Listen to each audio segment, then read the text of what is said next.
जी, ठीक है, धन्यवाद। साहित्य संवाद मंच के इस फेसबुक पेज पर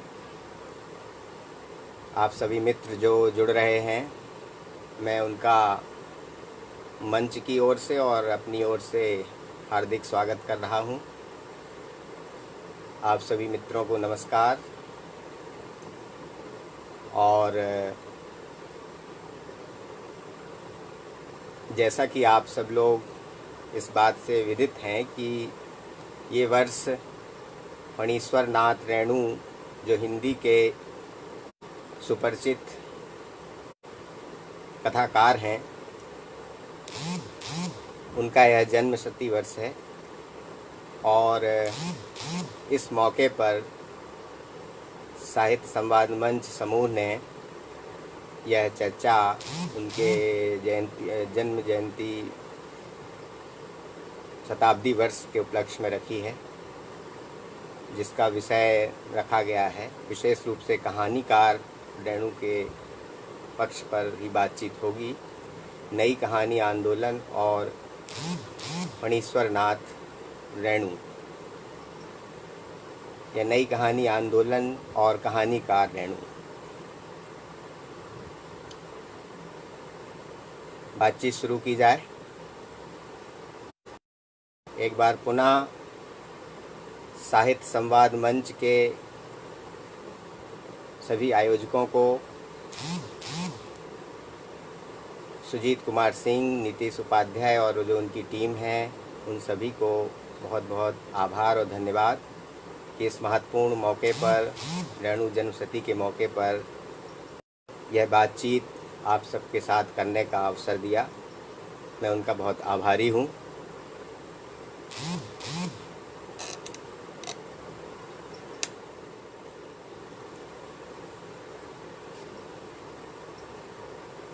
रेणु कहानीकार के रूप में रेणु पर बातचीत के लिए कुछ बिंदु हमने निश्चित किए हैं ताकि बातचीत कम समय में हो जाए, बहुत लंबी भी ना हो।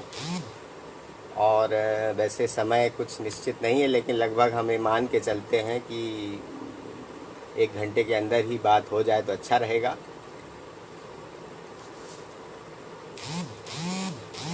सबसे पहली बात जो हम इस चर्चा में लेना चाहते हैं वो ये कि प्रेमचंद और रेणु, जब भी कहानीकार के रूप में रेणु की बात होती है तो प्रेमचंद से उनका संबंध सबसे ज़्यादा जोड़ा जाता है, या उस आधार पर हम उनकी कहानियों का मूल्यांकन करते हैं। और नई कहानी में जबकि रेणु प्रेमचंद के 2 दशक बाद कहानी में आए और प्रेमचंद उनके पहले लिख रहे थे, यानी वे जब देश आज़ाद नहीं था उस समय के लेखक हैं, स्वाधीनता आंदोलन के दौर के। और रेणु लगभग आज़ादी के समय से या उसके थोड़े पहले से कहानी के क्षेत्र में प्रवेश करते हैं और नई कहानी आंदोलन की स्वतंत्रता के बाद का उभरा हुआ कहानी में एक प्रमुख आंदोलन है जिसका अपना महत्व है। और रेणु कहानियाँ 1944 से ही लिखना शुरू कर चुके थे। फिर आगे हम जो नई कहानी की दूसरी बातें लेना चाहते हैं उसमें ग्राम कथा और आंचलिक कथाकार के रूप में रेणु की जो बात होती है और उससे अलग उनको केवल आंचलिक कहानीकार कहा जाता है। तो ये सब बातें, दूसरी बात यथार्थवाद और आंचलिकता को लेकर जो रेणु की कहानियों को कहा जाता है कि वो आंचलिकता और यथार्थवाद का कोई संबंध में है या नहीं है, या उसको एक रूपवाद मानते हैं कुछ आलोचक।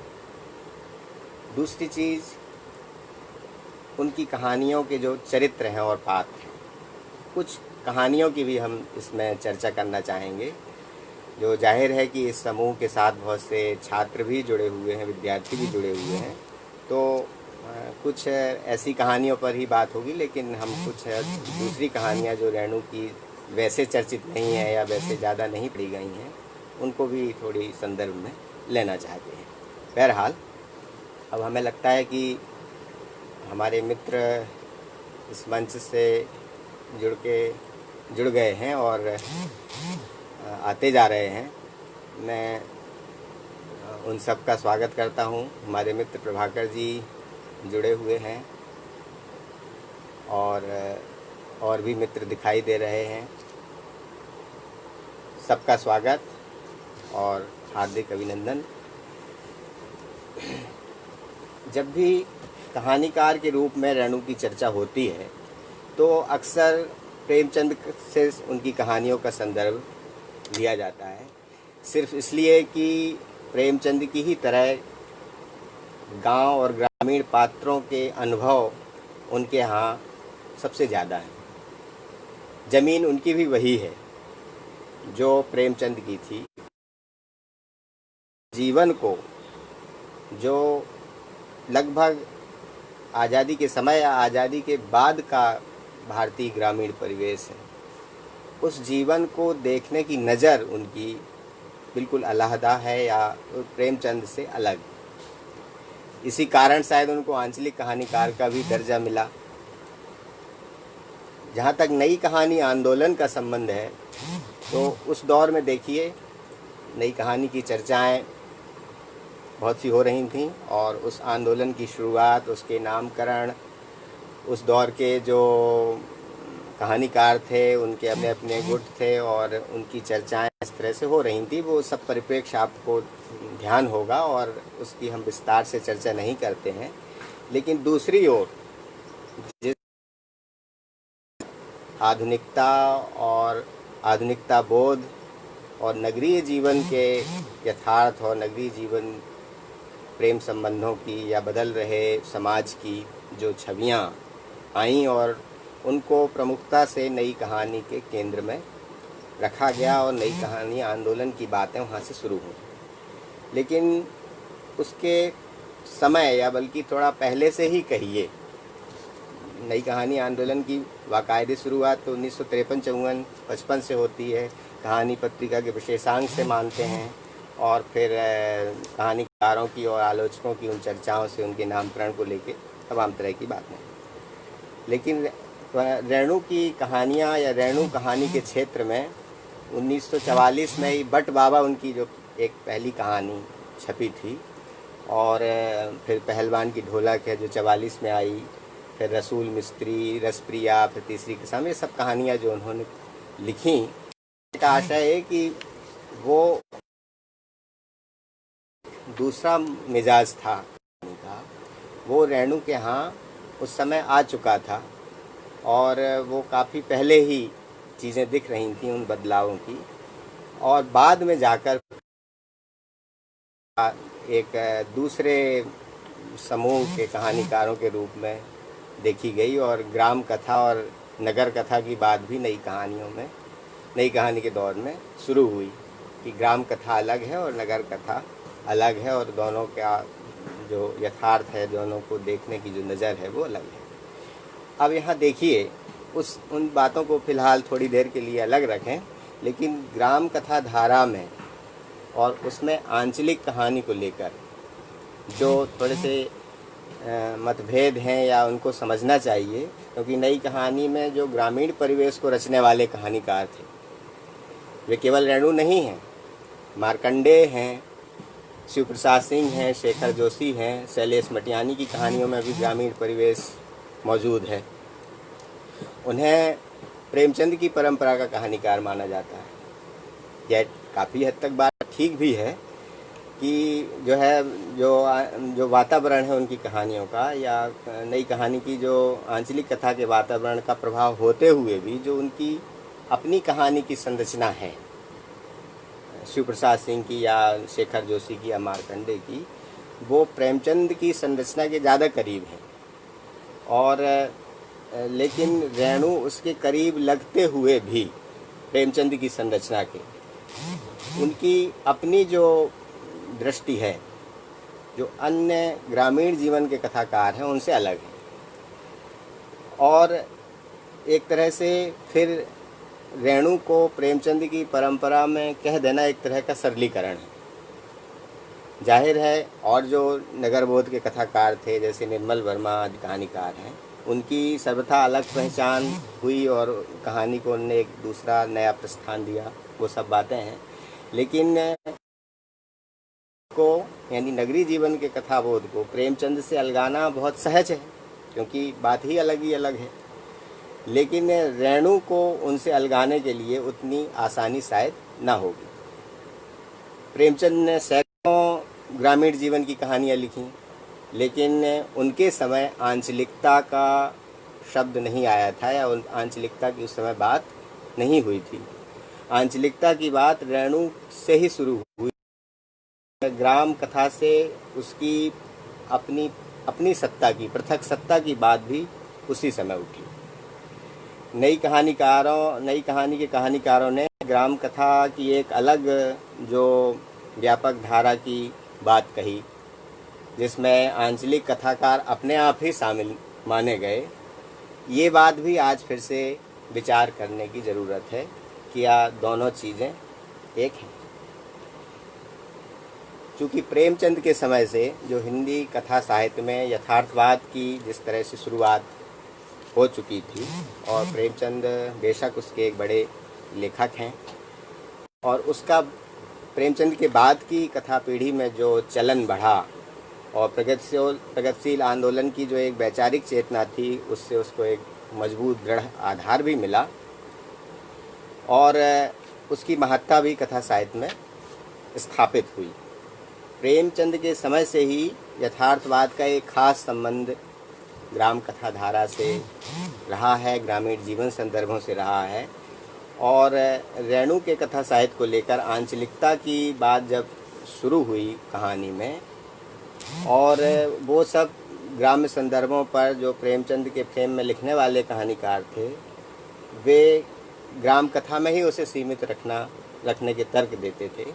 इस बात को समझने के लिए या इस बात को थोड़ा सा स्पष्ट करने के लिए शिव प्रसाद सिंह का एक कथन हम उद्धृत करना चाहते हैं। छोटा सा कथन है, वो पढ़ें तो शायद ये बात स्पष्ट हो। शिव प्रसाद सिंह अपनी कहानियों को सिर्फ आंचलिक नहीं मानते थे, उनको बड़ा ऐतराज़ था कि केवल उनको आंचलिक ना कहा जाए, में बांधना मानते थे। और इसका अंदाज उनके इस कथन से जो मैं पढ़ रहा हूँ लगाया जा सकता है।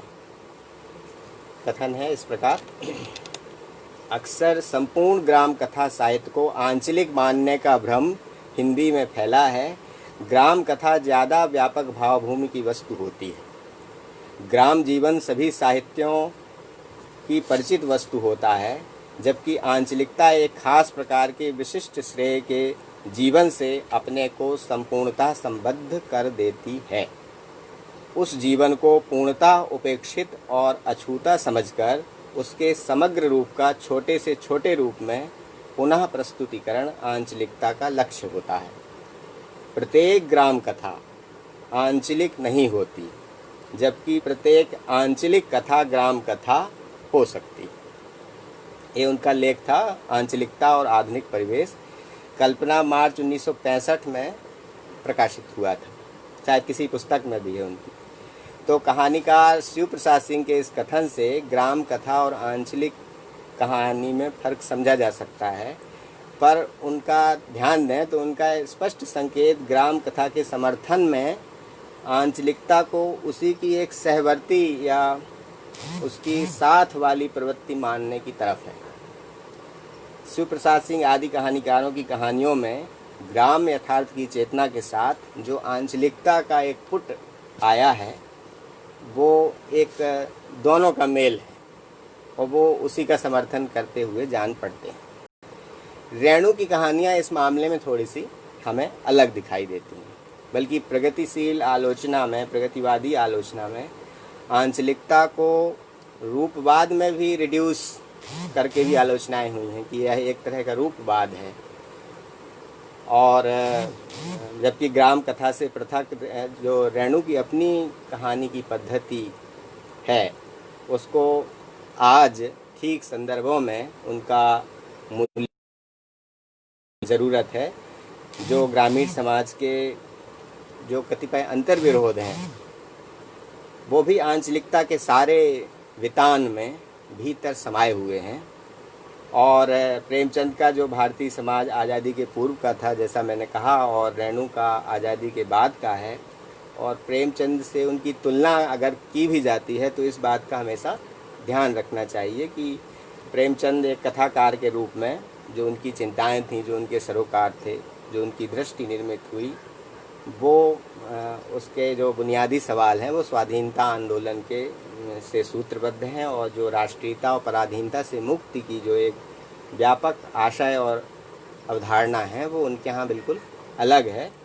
और उसके अपने डिटेल्स में जाने की ज़रूरत नहीं, पर संकेत उसमें अगर कर दें थोड़े से कि जो जाति धर्म संप्रदाय हैं या भेदभाव के बिना भारतीय समाज की जो बहुलता के मद्देनज़र जो सभी वर्गों की सहभागिता की वो बात करते हैं, और उनके संपूर्ण रचना संसार को अगर देखें तो वो एक बड़े स्वप्न दृष्टा होने का सबूत है। और उसके बहुत से आयाम हैं, स्वराज की अवधारणा हो, स्वाधीनता की बात हो, चाहे स्वाधीनता साधारण जनों के आर्थिक सांस्कृतिक सवालों, सामाजिक सवालों के मुद्दे हों, किसान स्त्री दलित इत्यादि जो सब उनके मुद्दे हैं, उस सामंती और पूंजीवादी उत्पीड़न से जो वो मुक्ति की बात कहते हैं, तो उनकी जो चिंताएं थीं वो निस्संदेह महत्वपूर्ण थीं। और आगे के कहानीकारों के लिए, आगे के कथा साहित्य में निस्संदेह प्रेमचंद की वे चिंताएं महत्वपूर्ण भूमिका का निर्वाह करती हुई दिखाई देती हैं। प्रेमचंद ने कहानी को जो उस समय तक का मन मिजाज था उससे उसको उबारा, सामाजिक चिंताओं की तरफ अग्रसर किया, जीवन संदर्भों से जोड़ा, और सामाजिक उद्देश्य और यथार्थवादी भूमिका के जो रास्ते हो सकते थे वो प्रेमचंद ने निर्मित किए। और कहानी या कथा साहित्य उनकी चिंताओं के साथ व्यापक हुआ, ये इस पर कोई दो राय नहीं है। लेकिन प्रेमचंद की जो मूल्य और परंपरा थी वो बहुत से कथाकारों ने अपनाए, उनकी दृष्टि संपन्नता से, अपनी अपनी दृष्टि संपन्नता से। पर नई कहानी के दौर में जो ग्राम कथा को रचने वाले कहानीकार थे वे भी उनको, उनके मूल्यों को आत्मसात करते हैं। और उनके जो बीच रेणु को जब हम देखते हैं उनकी उपस्थिति बिल्कुल अलग दिखाई देती है। रेणु उन मूल्यों को जस का तस ठीक वैसे ही नहीं अपनाते। ये बात ठीक है कि प्रेमचंद के बाद गांव को केंद्र में रखकर कहानी लिखने वाले वे सबसे महत्वपूर्ण और बड़े कहानीकार हैं, पर उसी ज़मीन को उन्होंने देखा दूसरी नज़र से। अब ये बात जो हमने बार बार कही है उनके कुछ संदर्भों के साथ देखें कि ये बात कहानी में कहा कैसे आती है। कुछ कहानी आगे लेंगे ही बातें, लेकिन यहाँ फिलहाल उन चरित्रों की कई कहानियों का संदर्भ लिया जा सकता है और वे प्रेमचंद के कथा पात्रों से मिलते हुए दिखाई देंगे। जैसे तीसरी कसम के चरित्र देखिए, हीरामन और मृदंगिया की वर्गीय स्थिति प्रेमचंद के पात्रों से अलग नहीं है, पर उनकी कहानी कैसे बनती है, कहानी कैसे निर्मित होती है, पीड़ा उन पात्रों की भी है। और पर वे कला और संवेदना के वाहक हैं। वे प्रायः उनकी कहानियों में देखिए तो वे चरित्र श्रमजीवी हैं, छोटे छोटे पेशे, छोटे छोटे हुनर, अपनी लोक कला से प्रतिबद्ध होकर जीने वाले चरित्र। जैसे पहलवान की ढोलक कहानी, रसूल मिस्त्री नाम की एक कहानी है, तीसरी कसम और रसप्रिया का नाम हमने अभी लिया ही, ठेस को देखिए। इन कहानी के पात्रों की जो सामाजिक विषमता है, पीड़ा है, अन्याय है, शोषण है। मैं ये बात इसलिए कह रहा हूँ कि ये बात अक्सर रेणु के बारे में कही जाती है। ये रेणु उसको ठीक है कि अव्यक्त रखते हैं, पर कहानी के भीतर वो कैसे अंतर्भुक्त है इसे शायद नहीं देखा जाता। इसलिए उनको एक सरलीकरण के नज़रिए से कि वो प्रेमचंद जैसी चेतना या मूल्य से ही उनकी तुलना कर दी जाती है। पहलवान की ढोलक को देखें तो राजसत्ता में पहलवान का जो स्थान है बड़ा सम्मानित स्थान था पहले, फिर उसको वहाँ से अपदस्थ कर दिया जाता है, वो अप्रासंगिक हो जाता है। ढोलक बजाने का जो हुनर है, पहलवानी का जो उसका हुनर है, और उसको फिर आत्मसंघर्ष करना पड़ता है। तो कहानी में कला से जो सत्ता के व्यावसायिक रिश्ते कैसे हो सकते हैं ये परिभाषित करती है वो कहानी। हो गए हैं। अब मलेरिया जैसी तदीवीन जो महामारी है, अब ये चर्चा ऐसे दौर में हो रही है जब हम एक बिल्कुल भिन्न तरह की महामारी के दौर से गुजर रहे हैं और ये संकट का समय है। तो रेणु की कहानियों में उनके समय की जो महामारी है या उनके समय की जो इस तरह की बीमारियां फैल रही थी, मलेरिया हो, तपेदिक हो, ये जो मेलांचल के प्रशांत डॉक्टर की बात आप लोग जानते ही हैं, लेकिन भी आप देखिए तो उनकी कुछ कहानियों में ये संदर्भ आए हैं। पहलवान की ढोलक में भी ये चीज़ है। और वो जो है जो चरित्र है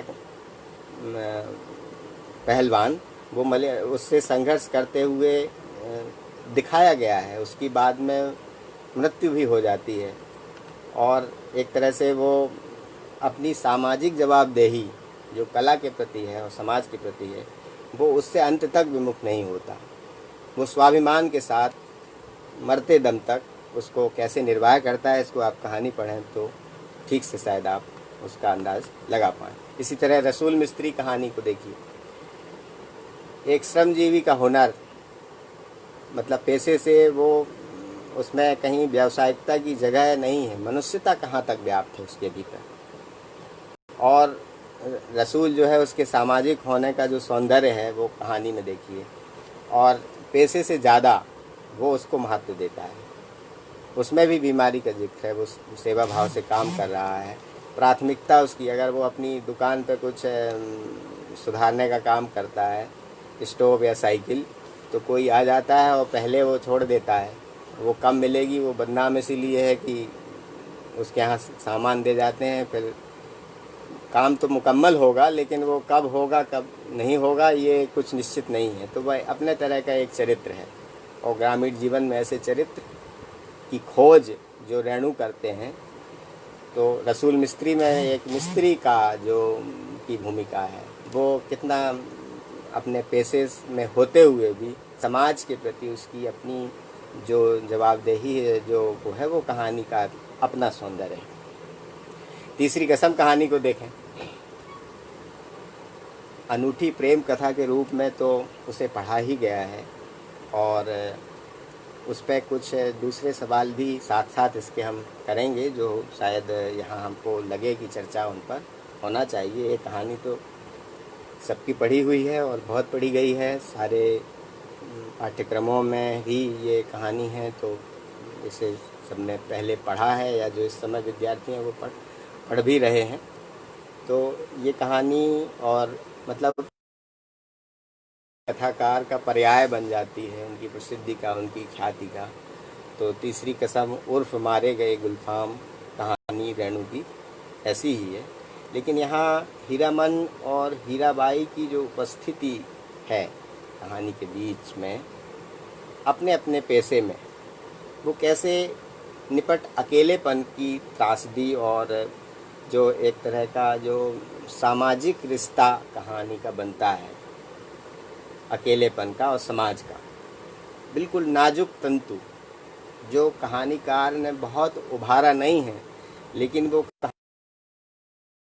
को थामे हुए, उसकी अगर व्याख्या की जाए तो वो संदर्भ स्पष्ट हो सकते हैं।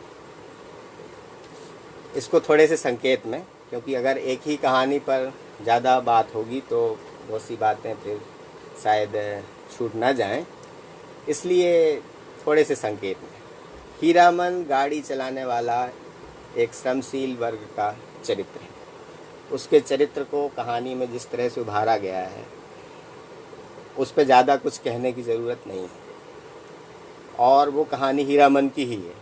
जिस तरह से रेणु ने लिखी है।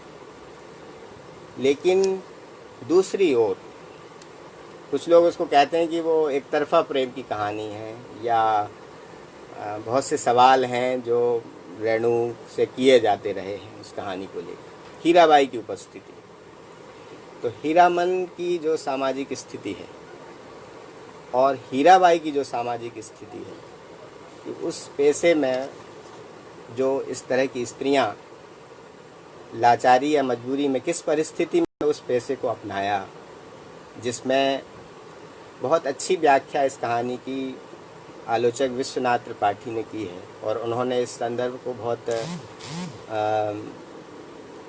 सटीक ढंग से, या कहिए कि बहुत अच्छे से उभारा है कहानी का, कि हीराबाई ने जो अपना पेशा जहाँ वो काम करती है उसे समाज बहुत सम्मान के नज़रिए से नहीं देखता, उसका आनंद लेता है, उस पे तालियां बजाता है। तो एक जो सामंती व्यवहार है स्त्री के प्रति, तो उसका वो उपभोग करता है, उसकी कला का, उस पर रिझने वाले, लेकिन वास्तविक स्थान देने वाले, वास्तविक प्रेम करने वाले उसके जीवन में कोई नहीं, और वह एक तरह से अकेली है। तो इस सामाजिक सामंती व्यवस्था में हीराबाई की जो स्थिति है, प्रेम उसके लिए दुर्लभ है, हीरामन के जीवन में भी प्रेम दुर्लभ है। यही दोनों स्थितियां जो दोनों को समान बनाती हैं, और थोड़ी देर के लिए बैलगाड़ी में जो उनका संबंध बातचीत से निर्मित होता है, उस पर भी ध्यान दीजिए कि हीराबाई, पूरी कहानी की चर्चा बहुत विस्तार से हो सकती है, एक पूरी चर्चा इस कहानी पर, लेकिन यहाँ हम थोड़े संकेत में ही बात करते हुए चलें कि जब कहानी अंत में पहुँचती है, उनके दोनों के संबंध का जो सफ़र है उस बैलगाड़ी की यात्रा के साथ वो भी कैसे धीरे धीरे बढ़ता है। और जो महुआ घटवारिन की, हालांकि इस कहानी का शीर्षक मारे गए गुलफाम से जोड़ा गया है, जो थोड़ा सा प्रसंग बाद में कहानी में आया है, तीसरी कसम उर्फ मारे गए गुलफाम, लेकिन महुआ घटवारिन की जो कहानी है, जो इसके भीतर, इसमें एक कहानी के भीतर कई कहानियां हैं, दो तीन तो हैं ही, लेकिन प्रमुख रूप से जो इसको व्याप्ति देती है, इसके अर्थ को विस्तार देती है, वो महुआ घटवारिन की कथा है। और इसका संदर्भ कहानी में एक दो जगह से ज़्यादा ही शायद आया है, और कई जगह जब वो हीरामन को वो बात लगती, जब वो कहती है कि तुम मेरे उस्ताद हो, मतलब पहले वो भैया कहती है, फिर नीता, फिर उस्ताद गुरुजी, वो गुरुजी कहती तो वो कहता है गुरुजी मुझे मत कहो, तो वो उस्ताद कहती है, क्योंकि उसने एक गीत गा के उसको सुनाया था। रेणु की कहानियों में कलाकार मन के चरित्र बहुत ज़्यादा हैं, कई कहानियों के, पर इस कहानी में ये दोनों चीज़ें देखने लायक हैं। और तब वो जैसे ही वो बोलती है, गा के दोहराती कि ये कला तुमने हमको सिखाई है, तो जवाब में हीरामन यही कहता है कि हूबहू महुआ घटवारिन।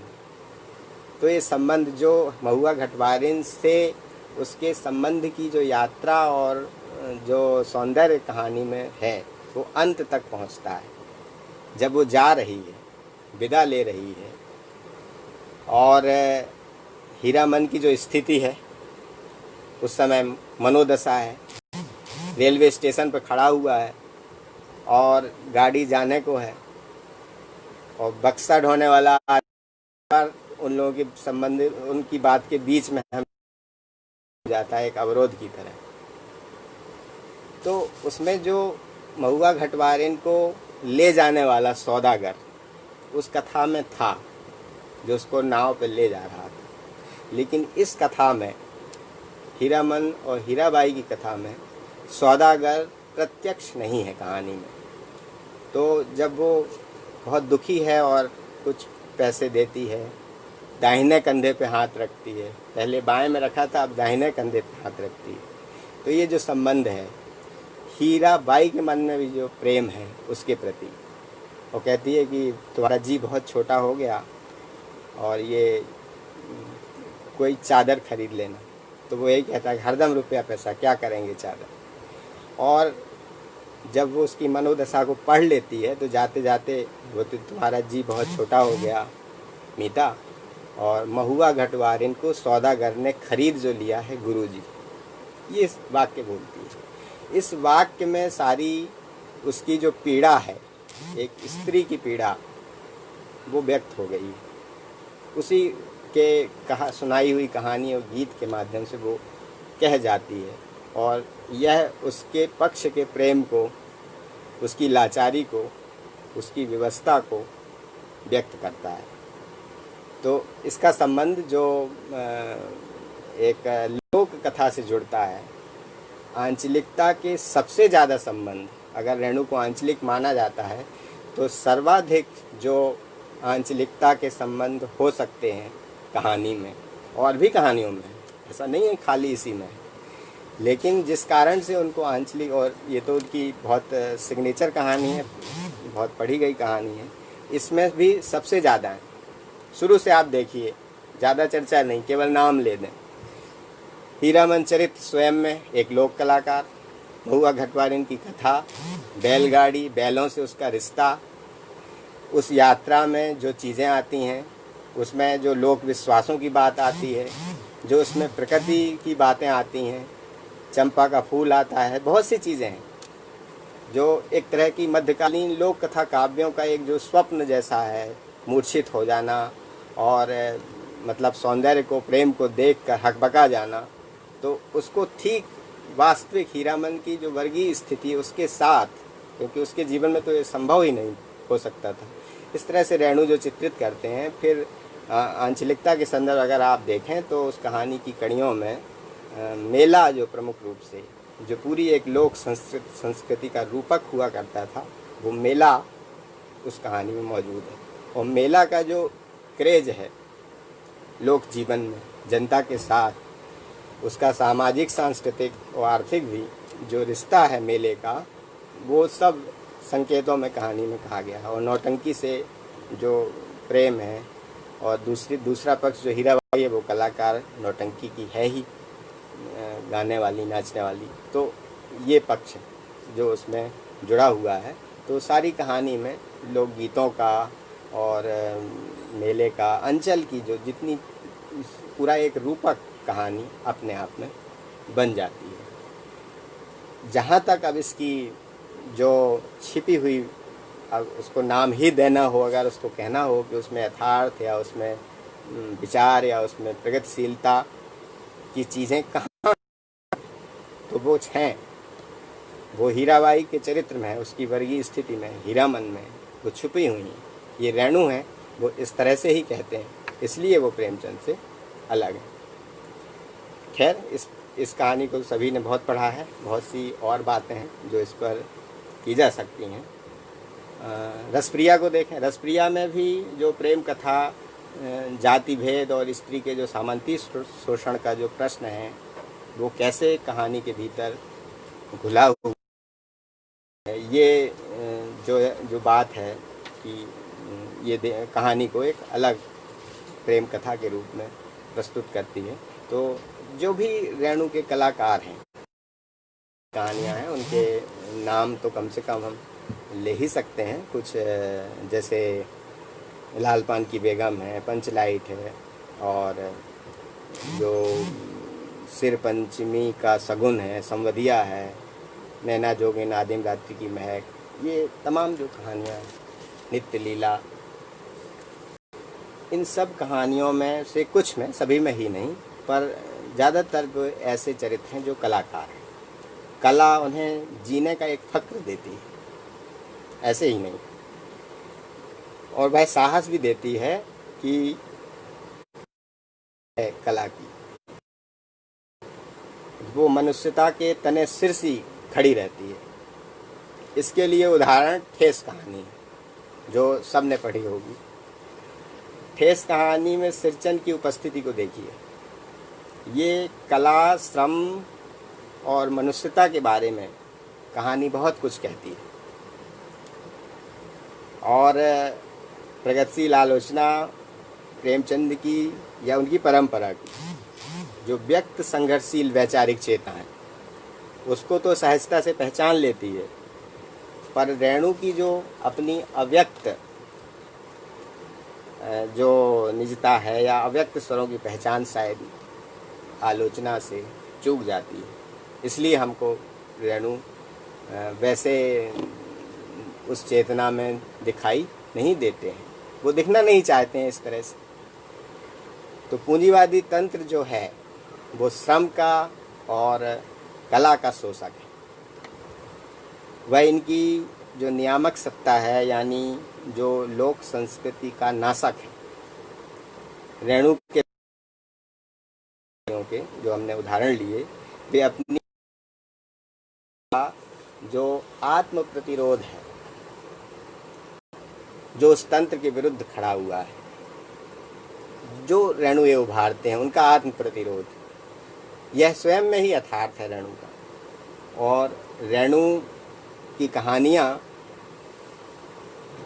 जीवन से विदा हो रही उस जीवन शैली, लोकाचार, हुनर, उन चीज़ों के जो वे सच्चे पात्र हैं, जो उसके वारिश हैं, लोक की इस अनूठी स्मृति को रेणु ने अपने कथा संसार में सजीव किया।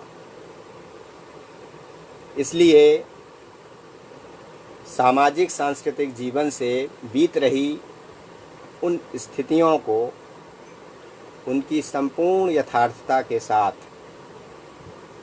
शब्दांकित करने वाले रेणु अपने आप में अनूठे और अद्वितीय कहानीकार हैं। रेणु उन स्थितियों को उस लोक संपदा में जीने वाले चरित्रों की जो अपनी मार्मिक उपस्थिति है दिखाते हैं।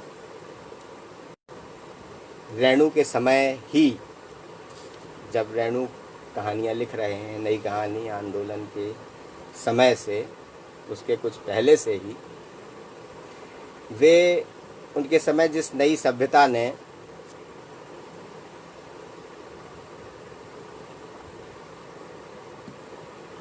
दस्तक दे दी थी, नई सभ्यता ने, वो किसी हालत में रुकना नहीं थी। और रेणु स्वयं भी ये बात जानते थे और उसके कारणों की ओर भी बहुत ध्यान नहीं देते, और ना कोई विकल्पों का कोई एक विमर्श तैयार करते हैं, ना देते हैं। रेणु उसके भविष्य को जानते होंगे, इसलिए एक गहरी छटपटाहट, एक विछोह की पीड़ा उनकी कहानियों में मौजूद है।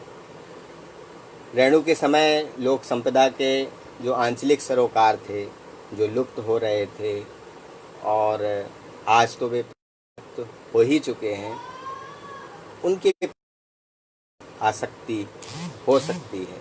इसको एक रूपक से यूँ समझा जा सकता है कि इसमें रेणु के कथाकार को और उनके सरोकारों को ध्यान में रखते हुए कि कोई बेटी का ब्याह होता है, किसी बेटी का ब्याह होता है जो उसकी मर्जी से ही होता है, वालों की भी मर्जी से रचा जाता है, पर विदाई के वक्त माँ पिता उससे हिलक कर रोते हैं। बेटी ब्याह कर फिर बेटी नहीं रहेगी, वह दूसरे रूप में होगी। इसे अगर आंचलिकता के समग्र रूपक में लिया जाए तो रेणु उस कारुणिक भावभीनी विदाई को हर संभव मार्मिक जीवंतता के साथ प्रस्तुत करते हैं। कहानीकार ने जो प्रस्तुति इस तरह से की हैं, उस नई और कतिपय जो अपरिहार्य सभ्यता का प्रतिपक्ष है, वह अब संभव हो या ना हो, यह अलग बात है। लेकिन कहानियों से ज़्यादा ये संदर्भ उनके उपन्यासों में हो सकते हैं, पर यहाँ हमारी चर्चा फिलहाल कहानियों पर ही विशेष रूप से है। तो अगर प्रेमचंद ने एक समय कहानी को एक युगांतकारी परिवर्तन किया, रेणु से 2 दशक पहले, और एक तरह से एक नई नींव डाली कहानी की, जिसकी चर्चा हमने पहले की है, और प्रेमचंद की जो अपनी कथा दृष्टि थी वो पराधीन भारत की मुक्ति के स्वप्न से जुड़ी थी, और उसको उन्होंने यथार्थवादी चेतना से, उसके आधुनिक सरोकारों से उसको एक स्वरूप दिया। और वे बातें एक तरह से महत्वपूर्ण है, और उसकी चर्चा हमने जैसी शुरू में की भी है। पर रेणु उन सभी प्रभावों को सीधे आत्मसात ना करके वे उस प्रेमचंद की ज़मीन पर उस समाज में एक दूसरी तलाश करते हैं, और कहानी विधा में एक नए तरह एक भाषा के शिल्प, उसके सरोकारों को लेकर एक तरह से प्रेमचंद के समय जो चीज़ें कहानी में नहीं थीं उस तरफ रेणु का ध्यान जाता है। और इस प्रक्रिया को बहुत नायाब ढंग से उनकी तमाम कहानियाँ, कुल जो फणीश्वर नाथ रेणु रचनावली का संपादन भारत आयावर ने किया है, उसमें कहानी के खंड में लगभग 63 कहानियों की चर्चा उन्होंने की है, और कुछ और भी हो सकता होंगे। और उनमें से जो बाद की कहानियाँ हैं उनमें ये चीज़ें थोड़ी सी कम हो सकती हैं इस बोध की, लेकिन जो ठीक 44 से और 60 के बीच कहानियाँ उन्होंने लिखी हैं वो पूरे अपने रंग में, पूरे अपने मन मिजाज में, जिनके नाम हमने शुरू में लिए ही हैं, वो पूरी तरह से उस दूसरे बोध की तरफ जिसका हमने अभी संकेत किया, और अंचलों की और आंचलिक चरित्रों की जो गहरी जानकारी, जो कथा प्रकृति है उनकी, जिसकी मोहकता, उनकी भाषा उसके आंतरिक रेशे रेशे में दिखाई देती है। और इस बात को शायद देखा जाना चाहिए कि जो यथार्थवाद और आंचलिकता के परस्पर प्रतिरोध की बात कही जाती है, वो भी रेणु की कहानियों को एक पुनर्विचार करने का अवसर देती है कि ये आंचलिकता का जो यथार्थ से संबंध है या स्वभावतः कोई विरोध उसका नहीं है, आंचलिकता के साथ साथ कभी कभी वह सूक्ष्म स्तर पर सहवर्ती बनकर आ सकता है। जरूरी नहीं कि वह कोई एक व्यापक वैचारिक या दृष्टिपरक चेतना के साथ कहानी में दिखाई दे। औरों के यहाँ जो नई कहानी के दूसरे कहानीकार हैं, शिव प्रसाद सिंह, मार्कंडे और शेखर जोशी या शैलेश मटियानी जैसे कहानीकार, स्पष्ट हो सकता है वो चीज़ें, लेकिन रेणु अपने ढंग के अलग है। इसलिए आंचलिकता को भी जो कहानी में बाद में विकसित तो हुई, लेकिन रेणु की तरह नहीं हुई, वो प्रेमचंद और रेणु के साथ मिलकर हुई। आगे कहानीकारों की अगर थोड़ी सी चर्चा की जाए तो उसके उदाहरण कई ऐसे हो सकते हैं जहाँ पर ये प्रभाव देख सकते हैं आप। लेकिन रेणु ने जो एक मौलिकता कहानी में दी, वो प्रेमचंद की चेतना का कोई विरोध नहीं है, प्रतिरोधी नहीं है, बल्कि जो प्रेमचंद के यहाँ अनुपस्थित है वो अनुपस्थित इसलिए है क्योंकि प्रेमचंद दूसरा था और उनके सरोकार दूसरे थे। तो रेणु के यहाँ वो अनुपस्थित पूरक के रूप में है, और प्रेमचंद के बरक्स रेणु की चर्चा करते समय, उनकी तुलना से बात करते समय ये बात ध्यान रखनी चाहिए कि इन दोनों ने भारतीय गांव को केंद्र में रखा, लेकिन अपनी अपनी मौलिक और परस्पर अलग कथा दृष्टियों से देखा। प्रेमचंद ने जिसे अंचल या लोक सांस्कृतिक पक्षों को, जो उसके कहानी के घटक हो सकते हैं, उपादान हो सकते हैं, उनको साधन रूप में कभी कभी अपनाया, और अपना जो प्रखर यथार्थ बोध है, जो उनके अपने सामाजिक सरोकार हैं, उन सब को लेकर उन्होंने तो कहानियाँ भी ज़्यादा लिखी हैं संख्या में, उसकी परिधि और कथा साहित्य में जो आंचलिकता का संबंध है वो बीती हुई स्थितियों से है, व्यतीत स्थितियों से है, और स्वाधीनता के पास बाद जो बदल रहा परिवेश था, जो ग्रामीण जीवन था, उन स्थितियों को मार्मिकता से प्रस्तुत किया। अतः एक तरह का जो प्रेमचंद ने अपनी कहानियों में जो साध्य माना, और वो रेणु के यहाँ दूसरे रूप में कि जो विविधता रेणु की आंचलिकता के समस्त संभव रूपों के साथ जिसे वो साधते हैं और संवेदना के एक विलक्षण संसार की तरफ जाते हैं। इसी कारण रेणु विशिष्ट है। और हिंदी कहानी में जो उनका अवलोकन बिंदु है, जो कहानी को देखने का बिंदु है, वो आस्वाद, वह मौलिकता जो इन सब कहानियों के साथ देखी जा सकती है।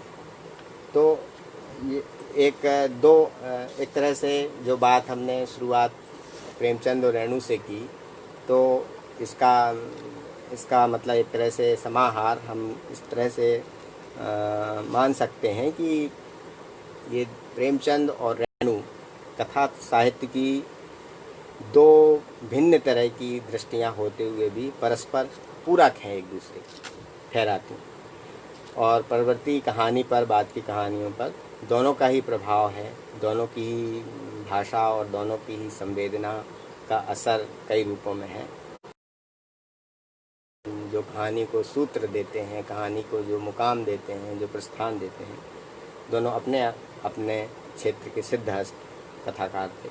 तो प्रेमचंद और रेणु कहानी की दो अलग धाराएं हैं, यह तो माना जा सकता है, लेकिन दोनों के मेल की संभावनाएं बेशक मौजूद थीं और वे बाद की कहानी में विकसित होती हुई दिखाई देती हैं। तो जब हम पूरे यथार्थवादी ढांचे की कहानी को देखते हैं प्रेमचंद के बाद, उसका तो एक बहुत व्यापक रूप से प्रभाव और देख सकते हैं कि फैला हुआ है कहानी। लेकिन रेणु ने नई कहानी के दौर में आके एक दूसरी राह कहानी को दी, एक दूसरी दृष्टि दी। इसलिए रेणु प्रेमचंद के बाद गांव के जीवन को रचने वाले और उस अर्थ कहानी को प्रस्थान देने वाले महत्वपूर्ण कहानीकार हैं। नई कहानी आंदोलन के दौर में उनकी जो उपस्थिति बाद में महसूस की गई, बाद में उनकी कहानियों को चर्चा में लाया गया, और नई कहानी की जो ग्राम कथा, आंचलिक कथा की धारा थी, उसमें वो एक महत्वपूर्ण कहानीकार, बल्कि अलग, जैसे पूरे उस नई कहानी के दौर में निर्मल वर्मा एक अलग फ्रेम के कहानीकार हैं, अलग तरह के। ठीक है कि नगर जीवन के कहानीकार और भी थे, उसी तरह से ग्राम कथा धारा में आंचलिकता के सरोकारों को लेकर अपने ऐसे अनूठे चरित्रों की खोज करते हुए ग्रामीण जीवन, उनको लेकर रेणु अपने आप में सर्वथा अलग और मौलिक कथाकार है। अब थोड़ी सी चर्चा जो अभी बीच में पहलवान की ढोलक कहानी को लेकर आई भी थी,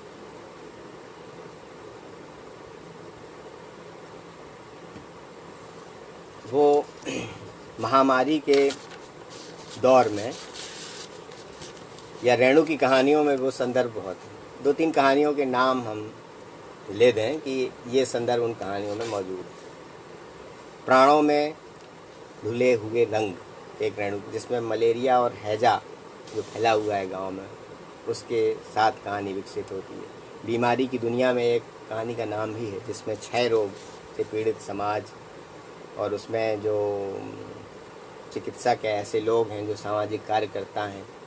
तो रेणु अगर इस यथार्थ को देखते हैं, मनुष्य के उस सौंदर्य को देखते हैं, तो क्या ये उनको एक सामाजिक संदर्भ से नहीं जोड़ती कहानी? इतिहास, मजहब और आदमी जो 1947 में उन्होंने एक कहानी लिखी थी, उसमें उनका जो इतिहास बोध है, मजहब और आदमी, उसमें भी एक बीमारी का चित्रण है। पहलवान की ढोलक का नाम लिया ही, रसूल मिस्त्री में भी ये बात।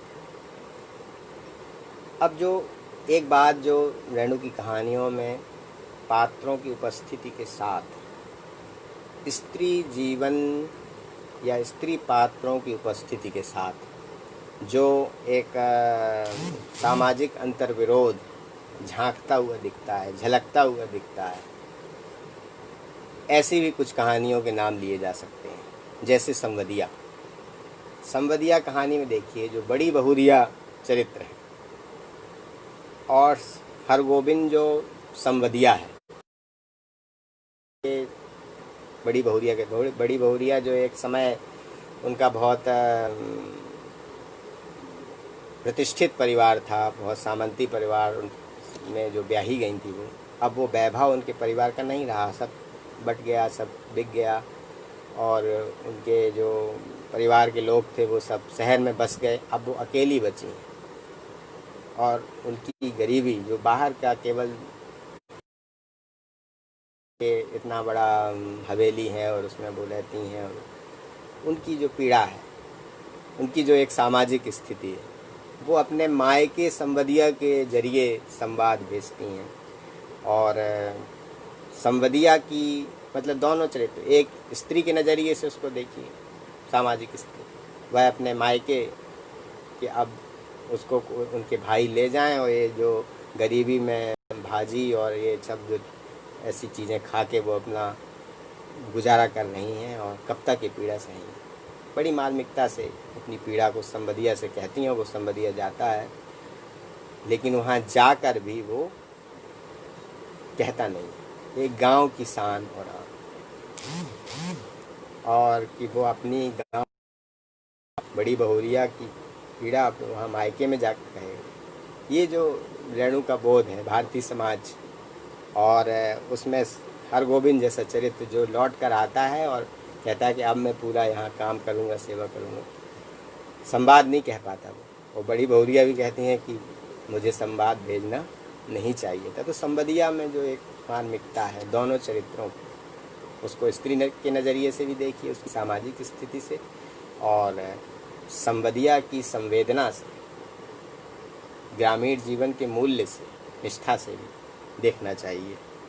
नैना जोगिन कहानी में जिस स्त्री चरित्र को वो प्रस्तुत करते हैं नैना जोगिन के रूप में, वो बहुत कुछ कहता है और कथावाचक ने नैना जोगिन के चरित्र से स्त्री के बारे में बहुत कुछ कह दिया है। तीसरी कसम की हीराबाई के प्रसंग से स्त्री पक्ष पर हमने बात पहले ही की है। इस चर्चा में अगर उसको जोड़ दिया जाए तो देख सकते हैं। और बाद में जो एक कहानी लिखी रेणु ने, जो शायद थोड़े से आखिरी दौर की कहानी है, 72-73 की, जब नई कहानी आंदोलन का उस तरह से शायद समापन हो चुका था, या नई कहानी की चर्चा तो वैसे भी 65-66 के बाद से दूसरे आंदोलन शुरू हो गए थे कहानी में, जिसका शीर्षक है भित्ति चित्र की मयूरी। अब इसमें देखिए जो कला का बाजार से जो रिश्ता है, संबंध है, रेणु ठेस कहानी में करते हैं और ठेस कहानी के सिरचन से जो उसका एक प्रतिरोध दिखाते हैं, और वह थोड़ी सी बात में अगर जिसको बोलते हैं हमारे ग्रामीण समाज में पिनक जाना, नाराज़ हो जाता है वो, उसको ठेस लग जाती है, फिर वो आधी शीतल पार्टी बनी हुई छोड़ के ही चला जाता है, फिर वो आता ही नहीं। लेकिन दूसरी मार्मिकता क्या है कि वही चरित्र जब मानू की विदाई हो रही है तो अपने घर से शीतल पार्टी बनाकर स्टेशन पर जब वो अपने ससुराल जा रही है तो उसको भेंट करता है कि ससुराल में तो वो लेके जाए जहाँ से वो उम्मीद की गई है, मांगी गई है। तो ये ऐसे चरित्र हैं रेणु के।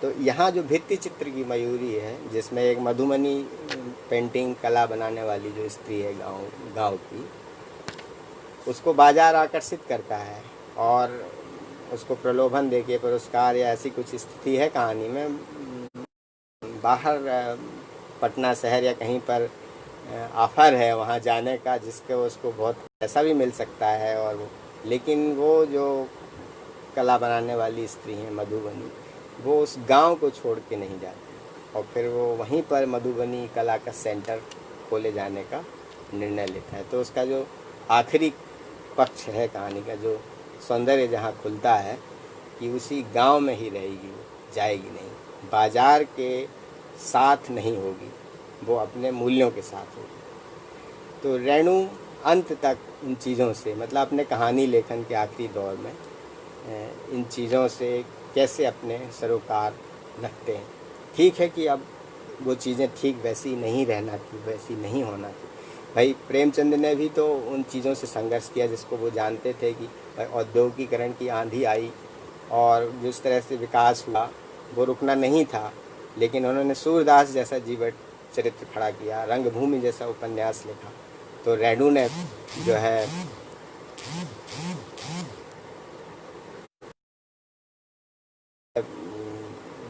ऐसे चरित्रों से उस भावी संकट, उस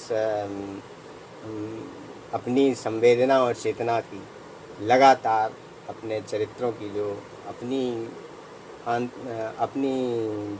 व्यक्तिगत ही उनकी कहिए अपनी ही समाज से जो लड़ने की जो शक्ति है वो कहानियों में निरंतर उनकी बनी रही है।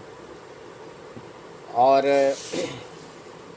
इन बातों के साथ जो नई कहानी आंदोलन के बाद उन्होंने जिस तरह की कुछ कहानियाँ लिखी हैं जिसमें आंचलिक संदर्भ नहीं है, 60-63 जो कहानियाँ हैं उनमें से बहुत सी ऐसी कहानियाँ भी हैं जिनमें आप सीधे शायद आंचलिक सरोकारों की तलाश ना करें, लेकिन जो रेणु की अपनी चरित्रों को और चरित्रों की संवेदना को परखने की जो एक कोशिश है वो निरंतर उनकी चलती रही है।